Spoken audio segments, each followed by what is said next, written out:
Hi there, Andy Ron here with Montana Land Source with this week's video summary of the Montana Land Report for January 19th, 2022. Fairly quiet in early 2022 in the Montana land market. We've seen around less than 20 property updates per week for the first couple weeks. This week, 19 property updates. A little bit unusual, but we're getting off of a blistering 2021, and I suspect that the market is just kind of regrouping a little bit. Extremely low inventory, not many new properties entering the market. The big news this week is the 8 Mile Ranch in Paradise Valley sold. That's about a 16,000 acre ranch. Fairly long time ownership in the ranch in that area. I actually shot an elk on that ranch myself 20 years ago. I used to live in Paradise Valley. That is an off-market transaction, which we've seen a lot of in the high-end, large acreage ranch market in Montana. As regular listeners to our land report will know, in 2021, we saw the ceiling, the record for prices paid for ranches in Montana broken twice. So just an incredible year in that sense, but we've also seen a lot of an increase in off-market transactions, especially in the high-end, large acreage ranch market. There's been a fair amount of hand-wringing, I would say, amongst appraisers and some brokers in that regard. We've got this land values presentation coming up in February in Bozeman, Montana, and I've been fielding lots of calls, again, with the hand-wringing is how are we going to give a presentation on land values when large, significant transactions are off market and the prices paid and whatnot not on those transactions are private and not disclosed. I have mixed feelings about that. I mean, obviously, an increase in non-disclosed transactions makes it difficult to analyze the market and come up with good data on what the market's happening. The other hand, even though we've seen quite an uptick in this and they're massive, significant land transactions, overall, they're a small portion of the market, and even though they are confidential, we do end up getting at least some information, and sometimes estimates. We can kind of get an idea of what's been paid for them, or even on a per acre basis, that kind of thing. So I suspect that I'm still working on my part of that presentation and planning on addressing that. One thing I can say is those transactions generally seem to be high, seem to be above market, you could say, on a per acre basis, but there's a whole conversation to be had about whether ranches like that are evaluated on a per acre basis, or if it isn't just a site value or kind of an overall value type thing.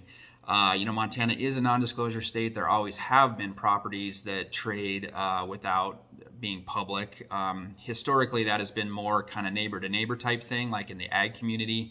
There'll be neighbors that trade, and that's never publicly marketed and is not known publicly unless appraisers or whatnot are part of that transaction, and we get a fair amount of information that way. But what's new is this high very large, very high value ranches. The buyer set and even the sellers on those properties are very interested in confidentiality. They just don't want the exposure, and brokerages in Montana, I think, are promoting or advertising that as part of their service, to be able to handle these transactions secretly, off the market, low profile kind of thing. So it's just an interesting factor of the market. How significant, again, it's kind of a specialized aspect of the market. There's only so many ranches, of that caliber. How that trickles down, if it does at all, into the rest of the ranch market is a big question. It is interesting to me how much the different segments of the market. I mean, obviously, multi-million dollar ranches are different than smaller acreage tracts in Montana, different buyer set and whatnot, but there always seems to be parallel, and even to housing. What we've seen in this extremely hot market, which is now getting into about 18 months, it's affected housing, it's affected small tracts, it's affected large tracts. It is interesting how often they parallel each other, and it's very rare or almost never happens that you see, complete divergence for, say, housing doing one thing and land doing the other. That just doesn't really happen. It always seems to happen in concert, even though the buyer sets and the motivations and whatnot can be quite different. The reality is there's many different submarkets in the Montana land market. To call the Montana land market one unified market is not very accurate. So back to this past week, the past 7 days in the Montana land market, there were 19 total property updates. Like I said, that's a little on the low side. 2 properties back on the market, 5 new listings, 2 pending sales, 3 price changes, and 7 sales. So just this continuation of less properties entering the market than leaving the market, resulting in lower and lower inventory. Like I mentioned in news, we've got this annual real estate roundup event coming in Bozeman, Montana, February 8th to the 10th. It's got continuing ed credits for real estate industry professionals like brokers and appraisers, but also of interest to anybody who's active in the Montana land market. I'm getting calls daily on the registration for that event. Registration page is not up yet for that event. The people in charge of that are working on it.